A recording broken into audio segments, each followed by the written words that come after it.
સુરત પોલીસે ફરી એકવાર પ્રશંસનીય કામગીરી કરી સુરતવાસીના દિલ જીતી લીધા છે। સુરત પોલીસે ફરી 13 તુજકો અર્પણ કાર્યક્રમ થકી ફરિયાદીને પોતાના મુદ્દામાલ પરત કર્યા છે। સુરત પોલીસે ફરી એકવાર પ્રશંસનીય કામગીરી કરી સુરતવાસીના દિલ જીતી લીધા છે। સુરત પોલીસે ફરી 13 તુજકો અર્પણ કાર્યક્રમ થકી ફરિયાદીને પોતાના મુદ્દામાલ પરત કર્યા છે। કાપોદ્રા પોલીસે એક મહિનાના ઓછા સમયગાળામાં 3.50 લાખથી પણ વધુ ફરિયાદીને પરત કરી છે, જે ખરેખર પ્રશંસનીય કામગીરી છે।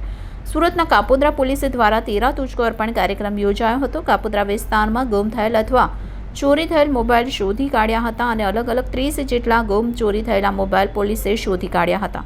લોકોની ફરિયાદના આધારે પોલીસે કામગીરી કરી હતી। 3.50 લાખથી વધુની કિંમતના મોબાઈલ પોલીસ દ્વારા પરત કરવામાં આવ્યા હતા। ચોરી અને ગુમ થયેલ મોબાઈલ પોલીસે મૂળ માલિકને પરત સોંપ્યા હતા।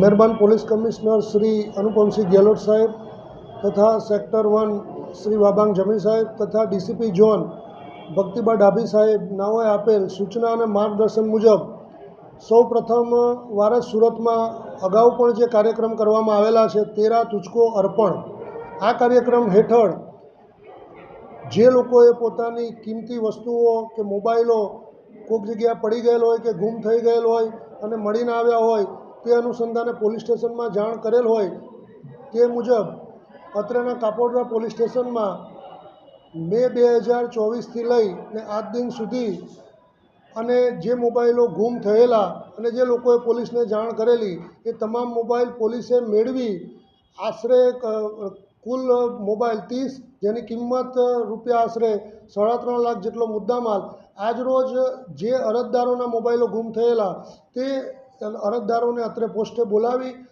તેઓનો મુદ્દામાલની સોંપણી કરેલ છે અને એક સરાહનીય કામગીરી કરેલ છે। આ કામગીરીમાં કાપોદ્રા પોલીસ સ્ટેશનના પોલીસ ઇન્સ્પેક્ટર શ્રી MB અવસુરા તથા second police inspector Shri Solanki તથા તેઓના ડિસ્ટાફના PSI શ્રી પંડ્યાજી તથા સર્વેલન્સ સ્ટાફના અન્ય પોલીસ કર્મચારીઓ અને અન્ય સ્ટાફના માણસોએ ખૂબ સરસ કામગીરી કરી છે અને પ્રજા અને પોલીસ વચ્ચે એક સેતુ બંધાય અને પ્રજા અને પોલીસમાં એક વિશ્વાસ બેસે અને પોલીસ એ પ્રજાનો સાચો મિત્ર છે એ દિશામાં એક સરાહનીય કામગીરી કરેલ છે, જેને હું બિરદાવું છું।